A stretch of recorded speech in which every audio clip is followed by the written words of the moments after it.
Assalamualaikum warahmatullahi wabarakatuh. Bismillah, alhamdulillah, wassalatu wassalamu ala rasulillah Sayyidina Muhammad ibn Abdullah wa ala alihi wa ashabihi wa azwajihi wa zurriyatihi wa ahlil baitihi wa man tabi'ahum ihsanin ila yaumil qiyamah. Asyhadu an la ilaha illallah wahdahu la syarika lah wa asyhadu anna Muhammadan abduhu wa rasuluhu la nabiyya ba'da. Bismillahirrahmanirrahim. Wal usri inna insana lafi khusr illa alladziina amanu wa amilus solihati wa tawassaw bil haqqi wa tawassaw bis sabr.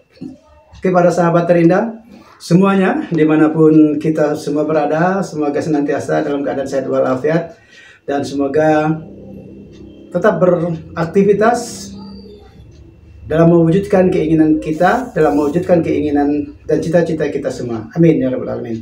Kepada sahabat, pada video kali ini kita akan membahas secara sederhana dan menganalisa juga secara sederhana. Tapi untuk yang video kali ini kita coba untuk keluar dulu daripada survei-survei yang dilakukan oleh Didin Damanhuri. Nanti kita akan periode berikutnya kita akan kembali kepada survei yang dilakukan oleh Profesor Dr. Didin Damanhuri tersebut. Tapi pada kali ini spesial tema yaitu mengenai eskalasi daripada para mantan-mantan jenderal yang tergabung dalam Dewan Kehormatan Prajurit pada tahun 1998 pada waktu itu. Dia eskalasinya kali ini mereka semua berhijrah untuk kembali ke jalan yang benar. Kemungkinan dia para mantan anggota Dewan Kehormatan Prajurit ini kembali mendukung Prabowo.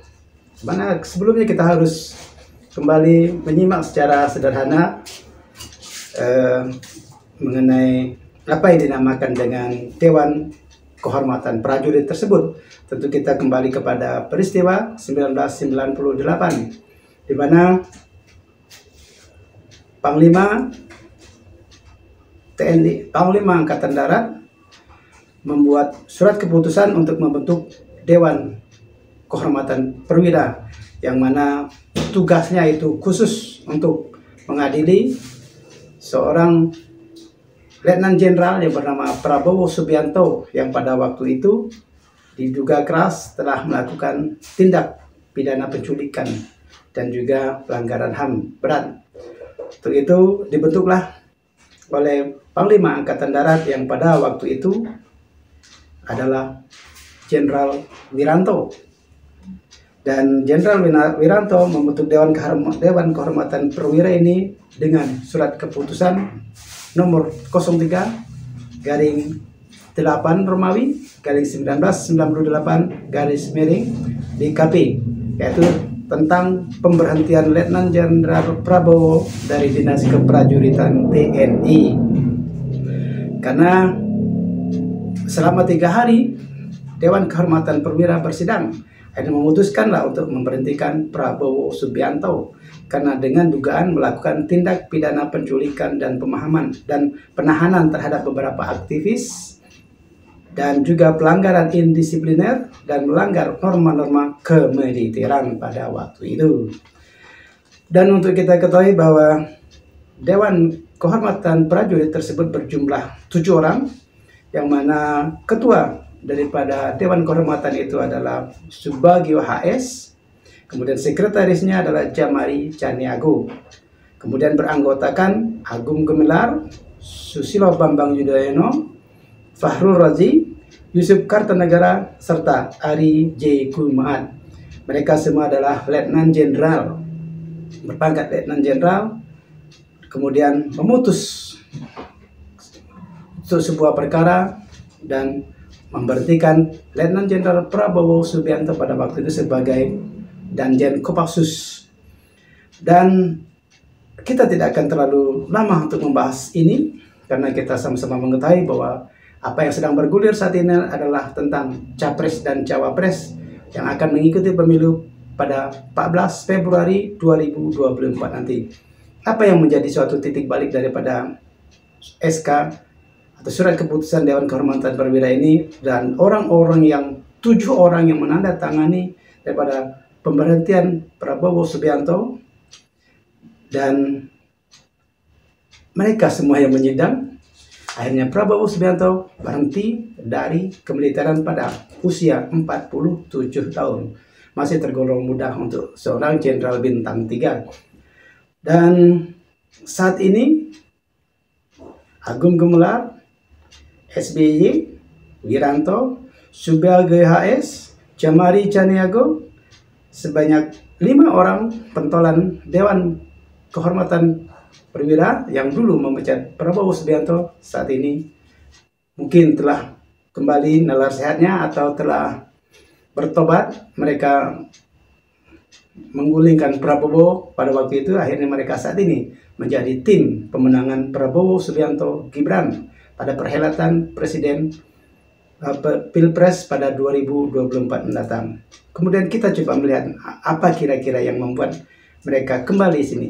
Kalau kita telusuri dari berbagai media-media sosial yang beredar, ungkapan-ungkapan yang beredar di sini, mereka sepertinya baru sadar atau mungkin karena sudah merasa tua, akhirnya dia merasa harus bertobat, sehingga apa yang telah diputuskan pada masa lalu itu merupakan satu kesalahan berjamaah, khususnya para Dewan Kehormatan Perwira ini yang telah memutuskan untuk memberhentikan Prabowo pada waktu itu.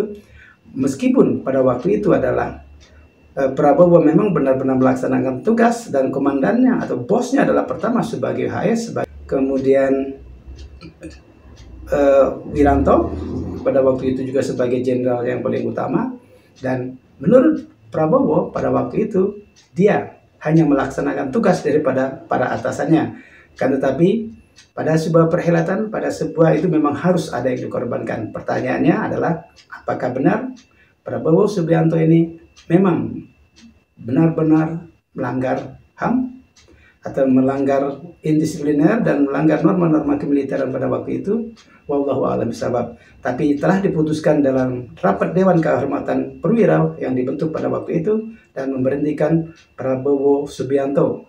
Dan pada artinya dengan keputusan tersebut artinya dianggap bahwa Prabowo memang benar-benar bersalah pada waktu itu. Kan tetapi kembali mereka semua mendukung Prabowo pada perhelatan Capres pada 2024 nanti. Kemudian omongan-omongan para mereka ini justru berbalik.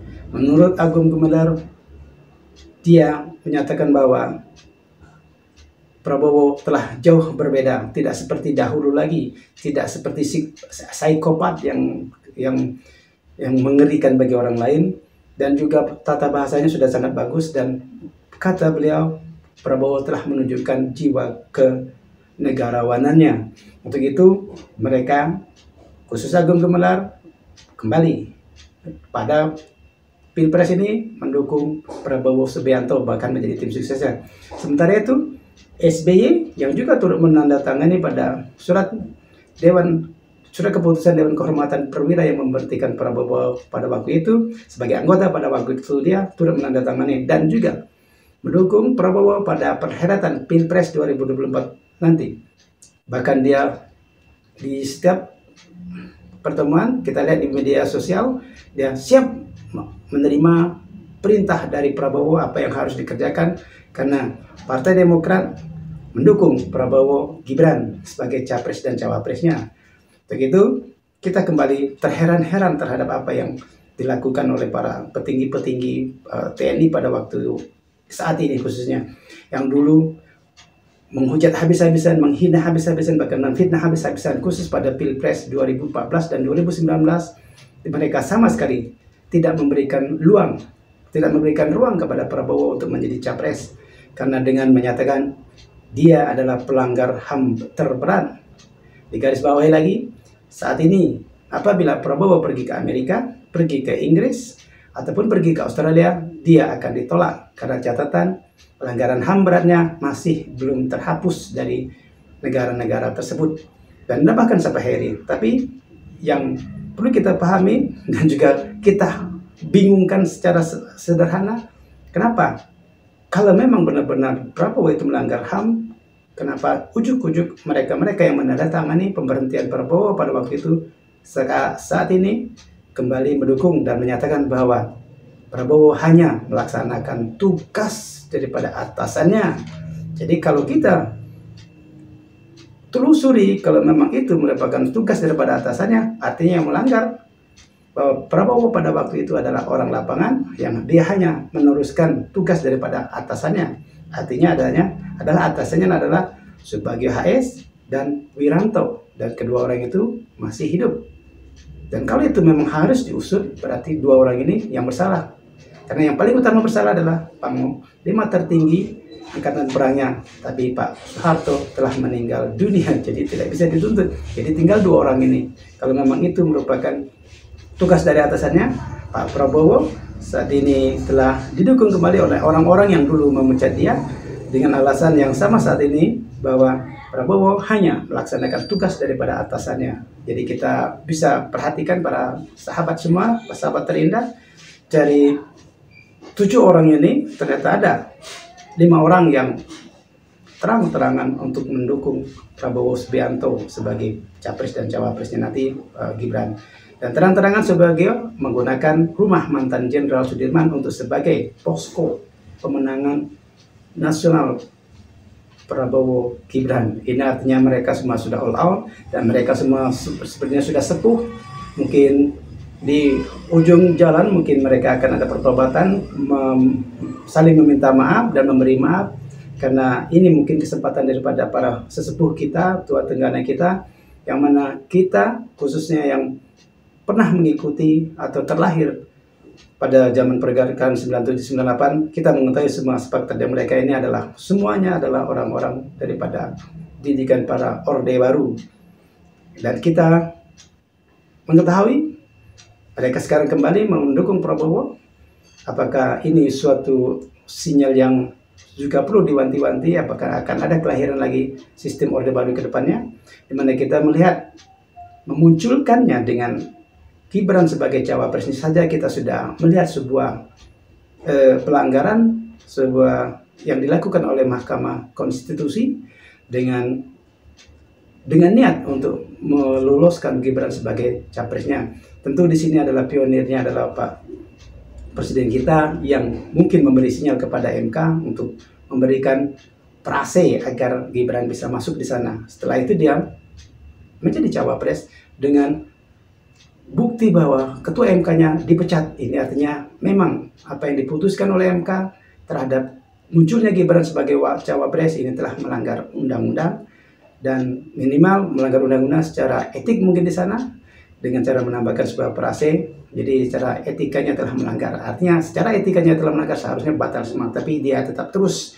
Ini bisa kita ketahui mungkin suatu kekuatan memang yang harus dipertahankan di sana. Terakhir juga kita sangat miris mendengarkan bahwa sejak Orde Reformasi digulirkan, itu setiap Pilpres ada debat capres dan cawapres di sana. Dan pada 2 hari yang lalu kita sangat miris mendengarkan bahwa KPU meniadakan debat cawapres lagi-lagi untuk memuluskan jalan Gibran, karena Gibran mungkin dianggap tidak mampu untuk melakukan debat cawapres di depan kamera, di depan orang banyak, di depan mata bangsa Indonesia. Akan kelihatan konyolnya, akan kelihatan ketimpangan otaknya di sana.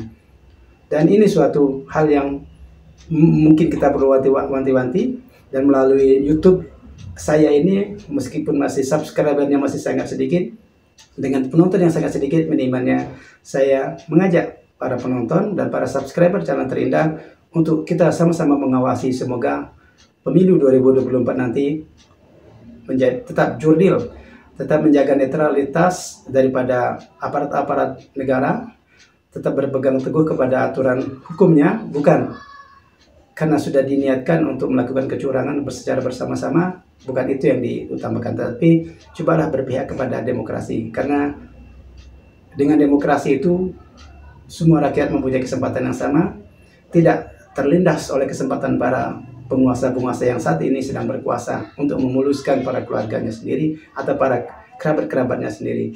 Untuk itu, melalui video singkat ini di channel terindah yang juga subscribernya masih sedikit ini, sekali lagi mari para masyarakat madani untuk kita sama-sama mengawasi kebersihan, kemurnian daripada pemilu 2024 nanti, sehingga tidak ada kecurangan di sana sini. Walaupun kita agak sedikit pesimistik karena bibit-bibit kecurangan itu dari awal telah ditumbuhkan, telah dinampakkan secara vulgar, terlebih lagi ditambah oleh para surveyor yang sudah memihak daripada setiap cawapres dan cawapresnya di sini. Wallahu a'lam bishawab.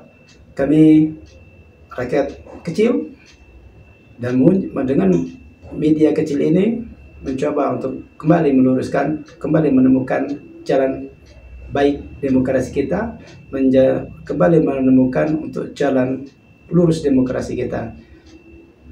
Meskipun bibit itu belum tumbuh subur, setidaknya setelah 25 tahun kita berdemokrasi, sebetulnya sudah nampak sinar-sinar gemerlang di balik demokrasi tersebut. Dan hanya kitaran 5 tahun terakhir ini demokrasi itu telah menampakkan keredupannya, telah menjadi mendung di atas negeri demokratis kita ini. Dan semoga mendung di negeri kita ini tersapu awan demokrasi yang hitam tadi, tersapu oleh angin yang bersih dan segar dan menyejukkan bagi rakyat Indonesia, dan mampu menumbuh kembangkan demokrasi di Indonesia tanpa ada oligarki yang memaksakan kekuasaan, tanpa ada usaha-usaha politik dinasti untuk melanggengkan kekuasaan pada keluarganya sendiri, pada kelompoknya sendiri, pada partai-partainya sendiri. Biarkan demokrasi itu tumbuh sebagaimana mestinya, sebagaimana sunatullah daripada bumi Indonesia menginginkan demokrasi itu tetap hadir di Indonesia. Terima kasih telah menonton video ini. Saya menyajikan fakta-fakta yang seperti itu daripada DKP yang dulu memecat Prabowo sekarang mendukung. Tetapi Anda yang mendengar, Anda silakan untuk memutuskan apakah Anda akan mendukung demokrasi tumbuh subur, apakah Anda akan melajukan demokrasi, atau bahkan Anda akan mengubur demokrasi. Itu kita yang menentukan, dan kita telah memilih jalan untuk menjadi sebuah negara yang demokrasi, bukan negara feodal, bukan negara yang oligarki, dan juga bukan negara yang monarki. Billahi taufiq wal hidayah. Wassalamualaikum warahmatullahi wabarakatuh. Thank you for watching.